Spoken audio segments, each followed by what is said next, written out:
Les SUV compacts sont plus appréciés que jamais en Suisse. Qu'est-ce qui les rend donc si populaires et où se situent leurs limites ?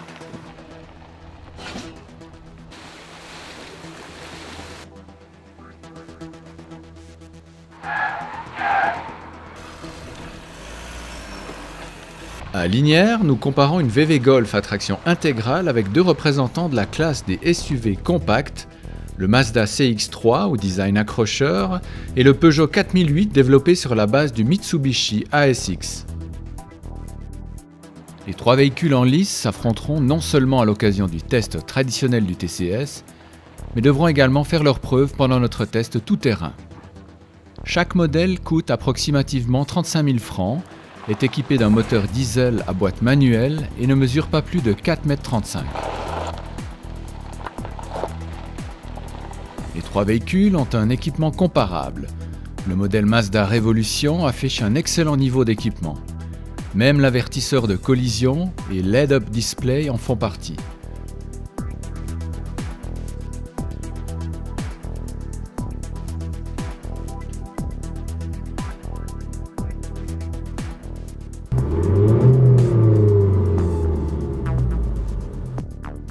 Le Peugeot manque d'aide moderne à la conduite et un meilleur équipement de confort, mais il offre en revanche une habitabilité généreuse, des sièges confortables et une bonne vision d'ensemble.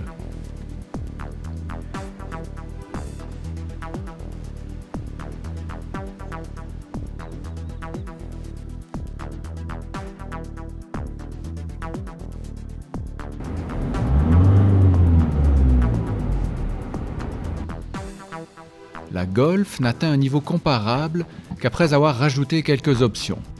Malheureusement, le train de roulement pour mauvaise route, qui est surélevé de 2 cm, n'est précisément pas disponible pour le modèle à traction intégrale.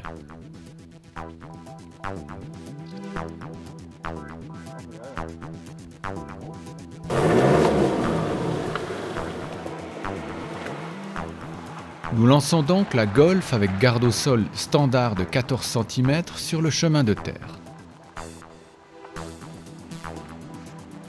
Tout comme le Mazda CX-3, la VW Golf est équipée d'une traction intégrale à enclenchement automatique. En conditions de roulage normal, seules les deux roues avant des deux modèles sont motrices. Dès que l'essieu avant patine, le système enclenche automatiquement l'essieu arrière. Pour la Golf, les problèmes surgissent dès le premier obstacle et son aventure hors piste prend rapidement fin.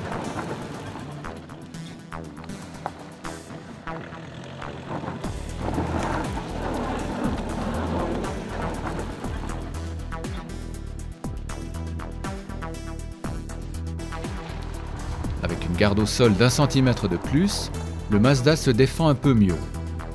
Mais sur piste non stabilisée, il n'est pas non plus au-dessus de tout soupçon.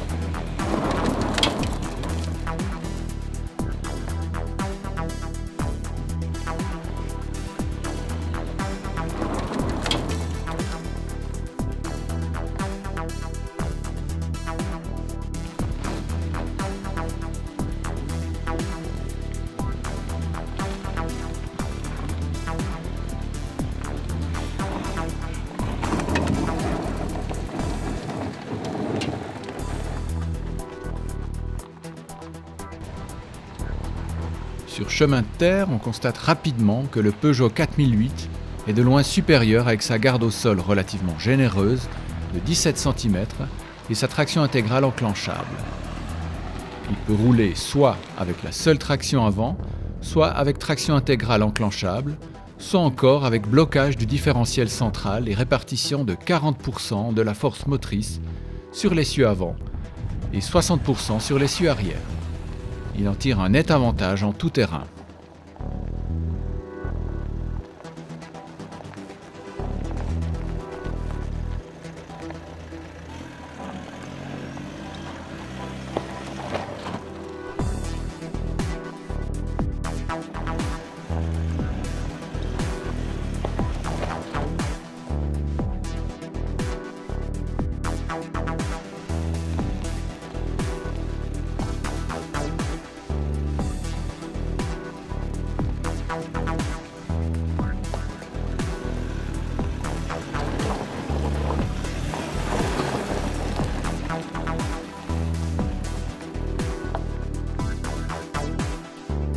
Pour les disciplines routières, le Mazda convainc en revanche grâce à son châssis rigide et ses pneus sport.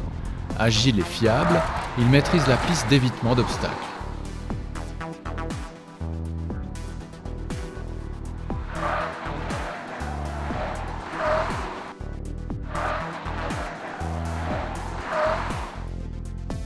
Comme de coutume, la VV se défend elle aussi souverainement dans les disciplines de dynamique de conduite, mais est moins directe que le Mazda.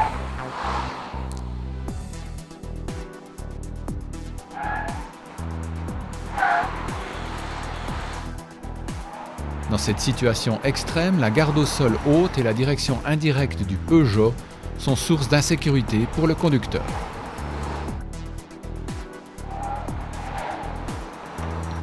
La charge tractable suscite cependant une grande surprise. Le Mazda CX-3 et le Peugeot 4008 tractent respectivement 1200 et 1300 kg. Malgré leur aspect massif, les deux SUV doivent baisser pavillon devant une caravane de poids moyen. Bien que de taille inférieure, la Golf affiche une charge tractable de 1700 kg maximum et tirer une caravane ne lui poserait aucun problème. Bilan. Les SUV compacts font preuve d'une agilité et d'une sportivité croissante sur chaussée. Le Mazda CX-3 le montre clairement et surclasse ici même la VW Golf 4Motion. Mais en tout terrain, ses performances ne sont guère meilleures que celles de la VW. L'allemande obtient partout de bons résultats et s'avère donc pratique et discrète au quotidien. Grande surprise, elle est la meilleure des trois pour tracter des charges lourdes. Le Peugeot 4008 est en revanche également à l'aise sur routes non asphaltées et se démarque nettement de la concurrence dans ce domaine.